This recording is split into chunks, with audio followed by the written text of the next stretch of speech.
Welcome back students. ये है RBSC का लेटेस्ट पेपर, यानी जो लास्ट हुआ 2020 में, कंपार्टमेंट का पेपर। और जैसा कि हम एनालिसिस कर रहे थे, पहले भी पेपर का एनालिसिस हमने निकाला, दो पेपर का आरबीएससी के, और एवरेजिंग के लिए ये तीसरा पेपर जैसा मैंने कहा था, तो मैं इसको एनालाइज करके अब यहाँ लिखने वाला हूँ। So let's start with compartment paper of RBSC 2020। बच्चों, इसका पूरा विश्लेषण हम कर लेते हैं। 56 नंबर का ये जो पेपर है, इसमें किस तरह से क्वेश्चन, कौन से चैप्टर से कितने नंबर के प्रश्न आए, पहली बात तो ये। और दूसरी बात, न्यूमेरिकल कितने नंबर के, डेरिवेशन कितने नंबर के, थ्योरी कितने नंबर की, कंसेप्चुअल कितने नंबर के, तो पूरा एनालिसिस हम कर लेते हैं। तो पहला सवाल, इलेक्ट्रिक पोटेंशियल 10 वोल्ट है, surface uniformly charge non conducting sphere, diameter दिया हुआ है, इलेक्ट्रिक पोटेंशियल सेंटर पर क्या होगा। तो ये दिखने में न्यूमेरिकल लग रहा है, पर कंसेप्चुअल क्वेश्चन है इलेक्ट्रोस्टैटिक्स से। क्योंकि अगर आपका कंसेप्ट क्लियर है कि पूरे पर पोटेंशियल सेम रहता है और ये इक्विपोटेंशियल सरफेस की तरह काम करता है, तो आपको ये क्लियर होगा। तो ये इलेक्ट्रोस्टैटिक्स से जाएगा कंसेप्चुअल की कैटेगरी में। तो इस बार मैं यूज कर रहा हूँ ब्लू कलर। तो ब्लू कलर से जो भी मैं लिखूंगा वो है किसके लिए, ब्लू कलर से जो लिखूंगा वो है कंपार्टमेंट के पेपर के लिए, 2020 सप्लीमेंट्री।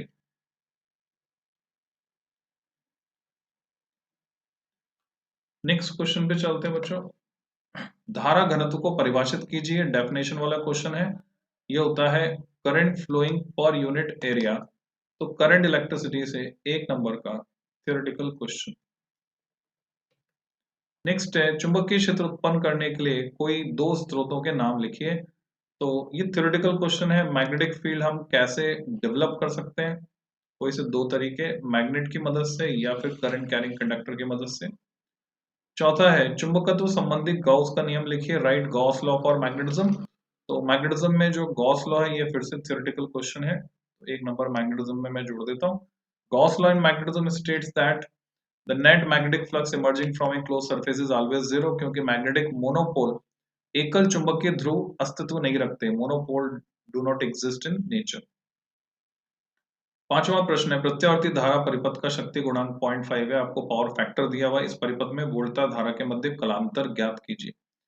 तो पावर फैक्टर cos फाई हमें अगर मिल रहा है, तो वोल्टता और धारा के बीच जो कलांतर है, फेज डिफरेंस, वो कैसे निकाल सकते हैं हम। भाई फाई से ही तो cos फाई बना है, और फाई जो है वोल्टेज और करंट के बीच फेज डिफरेंस है। तो अगर मतलब छोटा सा न्यूमेरिकल इसको कह सकते हैं हम, cos फाई जब cos 60 डिग्री होता है, तो cos 60 डिग्री होता है 1/2। जैसे sin 30 होता है 1/2, तो cos 60 डिग्री होता है, तो फेज डिफरेंस क्या हुआ, 60 हो गया। और डेफिनेटली वोल्टेज करंट से आगे है, तो न्यूमेरिकल की कैटेगरी में हम इसको डाल सकते हैं, ईएमआई एसी में एक नंबर का न्यूमेरिकल। नेक्स्ट है, भंवर धाराएं किसे कहते हैं, कंसेप्चुअल क्वेश्चन है, नहीं डेफिनेशन है भंवर धाराएं, एडी करंट्स, तो ये है ईएमआई एसी से थ्योरेटिकल क्वेश्चन। थ्योरेटिकल क्वेश्चन, किसी पदार्थ के क्रांतिक कोण व अपवर्तनांक में संबंध लिखिए। तो रे ऑप्टिक्स से सीधे सीधे पूछ लिया आपसे, आईसी और म्यू में रिलेशन। तो आईसी होता है साइन इनवर्स 1/म्यू। थ्योरेटिकल क्वेश्चन एक नंबर में रे ऑप्टिक्स से। प्रकाश विद्युत प्रभाव तथा आपतित प्रकाश की तीव्रता के मध्य आरेख बनाइए। आपसे ग्राफ पूछा है, ग्राफ को भी हम थ्योरी में शामिल करेंगे। Draw a graph between photoelectric current and intensity of incident light. तो ड्यूअल नेचर से ये ग्राफ बेस्ड क्वेश्चन, थ्योरी में एक नंबर। दे ब्रोगली की परिकल्पना लिखिए, तो हाइपोथेसिस लिखेंगे, ये भी थ्योरेटिकल क्वेश्चन, ड्यूअल नेचर से एक number. Right the definition of excitation energy. Excitation energy को हम एटम्स एंड न्यूक्लियर में भी मान सकते हैं और ड्यूअल नेचर में भी मान सकते हैं। Excitation energy atoms and nuclear में इसको ले जाता हूं मैं एक नंबर थ्योरेटिकल। इलेक्ट्रॉन को जब हम ले जाना चाहते हैं नीचे से ऊपर ऑर्बिट में। 11th क्वेश्चन है, draw symbolic diagram of a NOR gate having 3 input. 3 input आपको बनाने होंगे, तो 3 इनपुट के लिए आपको कंसेप्ट को एक्सटेंड करना होगा। ठीक है, तो इसमें तो खाली प्रतीक चित्र बनाना है, अदरवाइज आपको जो है इसकी ट्रुथ टेबल भी बनानी पड़ सकती है। तो it is again based on theory, और ये है इलेक्ट्रॉनिक डिवाइसेस से। Question number 12, draw block diagram of A receiver for receiving amplitude modulated wave. Theoretical question communication system से।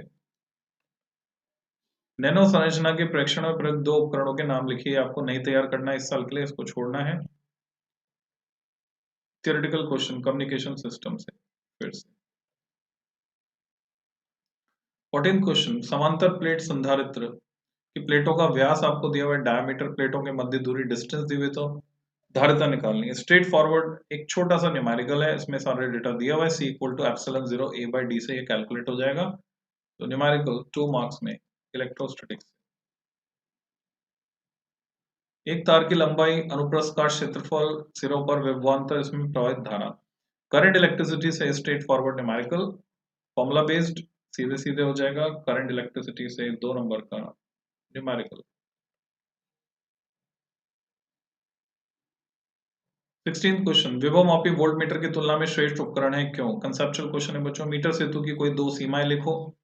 कंसेप्चुअल क्वेश्चन है, मीटर सेतु से क्या नहीं कर सकते। पोटेंशियोमीटर क्यों बेहतर है? एकदम सही मान बताता है, और दूसरा पोटेंशियोमीटर में त्रुटि होने की संभावना है, एरर के चांसेस कम है, क्योंकि उसमें सिर्फ हमें देखना होता है कि निडल हिली या नहीं हिली, जबकि वोल्ट मीटर में रीडिंग पढ़नी होती है। और 2 लिमिटेशन बतानी है मीटर ब्रिज की।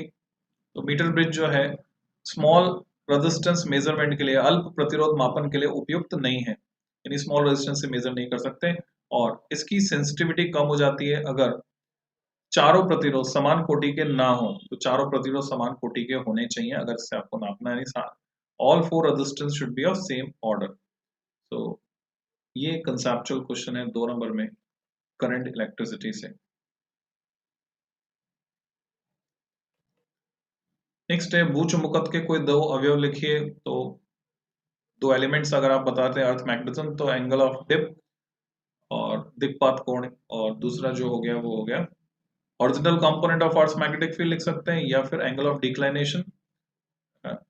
दिक्पात कोण तो होता है एंगल ऑफ डिक्लाइनेशन, और नति कोण, नमन कोण होता है एंगल ऑफ डिप। तो उनके बारे में आप लिख सकते हैं। चुंबकीय प्रवृत्ति किसे कहते हैं? ये काई की बात यहाँ पे कर रहे हैं। काई अतिचालक पदार्थ की चुंबकीय प्रवृत्ति, अतिचालक जो होता है सुपर कंडक्टर, उसके लिए काई की वैल्यू कितनी होती है? Super conductors are ideal diamagnetic substances. Ideal diamagnetic substance मतलब -1। समझ गए बच्चों? याद रखना, ये कंसेप्चुअल क्वेश्चन है, बहुत ही इंपॉर्टेंट कैटेगरी का, इसको मान सकते हैं। तो पहला पार्ट डेरिवेशन है, या इस पूरे को हम थ्योरेटिकल में भी डाल सकते हैं। अगर आपने कहीं पर भी लिखा हुआ पढ़ लिया तो कंसेप्चुअल नहीं रहेगा फिर ये। तो ये पूरा थ्योरेटिकल क्वेश्चन 17 क्वेश्चन थ्योरी से मैग्नेटिज्म में +2। पर मैं यहाँ पे फिर से याद दिलाना चाहूंगा, right the value of magnetic susceptibility of super conductor, you should know about it, it is -1। Question number 18, आपको डिटेल दी हुई है लेंस के बारे में। एक अभिसारी लेंस यानी कॉन्वेक्स लेंस है, उसकी रेडियस दे रखी है आपको, फोकस दूरी दे रखी है, अपवर्तनांक। तो अब लेंस मेकर्स फॉर्मूला लगा देंगे सीधे सीधे, और इसे न्यूमेरिकल को सॉल्व करेंगे। तो ऑप्टिक्स से 2 नंबर का न्यूमेरिकल। नेक्स्ट है प्रकाश के विवर्तन से आप क्या समझते हैं? दैनिक जीवन में ध्वनि के विवर्तन को आसानी से प्रेक्षित कर सकते हैं, प्रकाश के विवर्तन को क्यों नहीं? कंसेप्चुअल पार्ट है 1 नंबर का, 1 नंबर का थ्योरेटिकल पार्ट है ऑप्टिक्स से 1+1। क्वेश्चन नंबर 20, प्रकाश विद्युत प्रभाव किसे कहते हैं? निरोधी विभव की परिभाषा। थ्योरेटिकल क्वेश्चन है 2 नंबर का, ड्यूअल नेचर से। It is theoretical question from dual.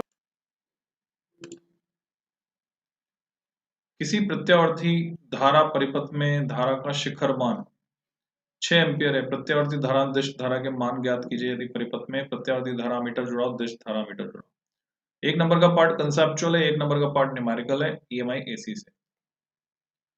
तो ये आप पता कर सकते हैं।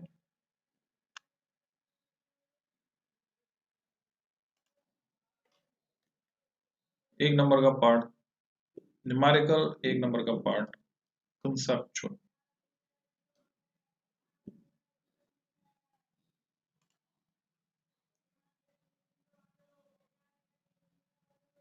और में जो है वो न्यूमेरिकल है।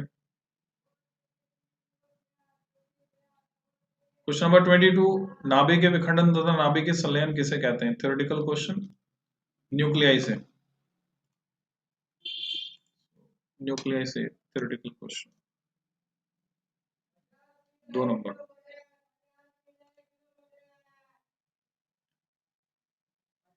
22, 23, define depletion layer and potential barrier. Direct definition आपको मिल जाएगी, डिप्लीशन लेयर, पोटेंशियल बैरियर।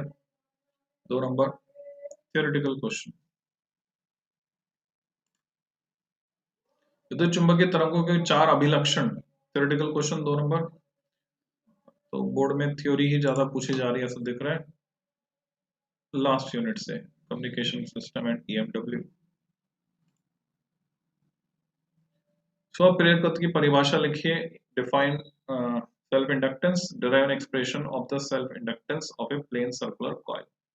इसको हम डेरिवेशन कैटेगरी में डालेंगे। 3 नंबर का डेरिवेशन ईएमआई एसी से।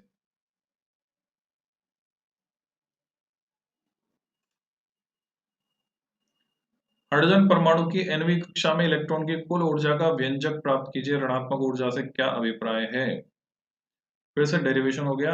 ऊर्जा ऋणात्मक होने का मतलब होता है बद्ध अवस्था, यानी इलेक्ट्रॉन इज बाउंड।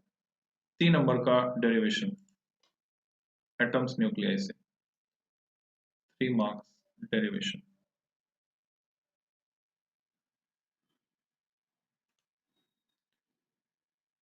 पीएन संधि डायोड को पूर्ण सेतु तरंग दिष्ट कार्य के रूप में प्रयुक्त करने हेतु चित्र बनाइए और कार्य विधि का उल्लेख कीजिए। 3 नंबर का डेरिवेशन। ट्रांजिस्टर आपसे फिर से पूछ सकते हैं आधार बहुत बारीक व पतला क्यों होता है? 1 नंबर का कंसेप्चुअल पार्ट है। ट्रांजिस्टर प्रवर्धन का ब्लॉक आरेख बनाइए। ट्रांजिस्टर अल्फा बीटा में संबंध स्थापित कीजिए। ये कंसेप्चुअल पार्ट है पर हम इसको पूरे को डेरिवेशन में डाल देते हैं। 3 नंबर। ये question from transistor, Rajasthan board में ट्रांजिस्टर है इलेक्ट्रॉनिक डिवाइसेस में। 3 नंबर डेरिवेशन, जैसे कि हम देख रहे हैं कंसिस्टेंटली 3 नंबर का डेरिवेशन आ रहा है इलेक्ट्रॉनिक डिवाइसेस से, यानी आपको 3 नंबर का डेरिवेशन मिलने वाला है बच्चों अपने पेपर में इलेक्ट्रॉनिक डिवाइसेस से। विद्युत द्विध्रुव किसे कहते हैं? अक्षीय रेखा पर। ठीक है, डेरिवेशन हो गया 4 नंबर का इलेक्ट्रोस्टैटिक से, डेरिवेशन 4 नंबर का। दूसरा डेरिवेशन जो है 4 नंबर का मैग्नेटिज्म से, और तीसरा जो डेरिवेशन है वो ऑप्टिक्स से। इलेक्ट्रोस्टैटिक से, मैग्नेटिज्म से, फिर ऑप्टिक्स से। तो ये भी तय है कि जो आपका 4 नंबर का सवाल है वो यहां से बनने वाला है बच्चों, और थोड़ी बहुत क्षीण संभावना ईएमआई एसी की हो सकती है, बाकी यहां से बनने वाला है 4 नंबर का सवाल। ये समझ में आ गया होगा आपको। तो अब हम कंक्लूड कर सकते हैं। नंबर जो है लगभग वही 4, 5, 6, 7, 2, 1, 3, 2, 5, यानी रेशो मेंटेन हो रहा है ना? ये मेंटेन हो रहा है किस चैप्टर में से कितने नंबर का, ये राजस्थान बोर्ड भी मेंटेन करके चल रहा है, सीबीएसई भी मेंटेन करके चलता है। और अब अगर बात करें न्यूमेरिकल कितने नंबर के आए, तो न्यूमेरिकल आए हमारे पास इस पेपर में 2, 2, 4, 5, 6, 7, 8, 8 नंबर के न्यूमेरिकल आए। कंसेप्चुअल क्वेश्चन 1, 2, 3, 4, 5 नंबर के कंसेप्चुअल क्वेश्चन आए। डेरिवेशन 4, 4, 8, 4, 12, 13, 14, 15, 16, 17, 18, 19, 20, 21, 21 नंबर के डेरिवेशन आए। और अब अगर हम बात करते हैं थ्योरी की, तो 2, 3, 4, 5, 6, 7, 8, 9, 10, 11, 12, 13, 14, 15, 16, 17, 18, 19, 20, 21, 22, 22 नंबर की थ्योरी। सो अब आप इनका एवरेज निकाल के खुद ही तय कर सकते हैं कि राजस्थान बोर्ड के पेपर में कितने नंबर का आपको डेरिवेशन मिलना है, कितने नंबर का न्यूमेरिकल मिलना है, वगैरह वगैरह। तो बच्चों इस लेक्चर में इतना ही इस वीडियो में, बाकी फिर मिलते हैं हम। तो बच्चों राजस्थान बोर्ड के बच्चों के लिए यही सलाह है कि वो ये 3 पेपर अच्छे से करके जाएं, और जो सिलेबस में नहीं है वो टॉपिक वाले क्वेश्चंस छोड़ दें। मैंने सब कुछ डिस्कस कर दिया है।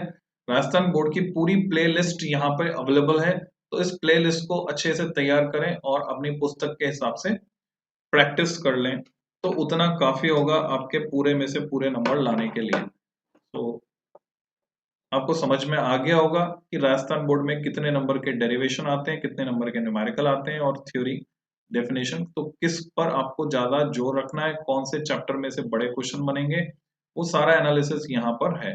तो ये खुद आप अपने हिसाब से मैनेज कर सकते हैं। तो मिलते हैं बच्चों, टिल देन, तब तक के लिए खुश रहिए एंड सीखते रहिए। Happy learning.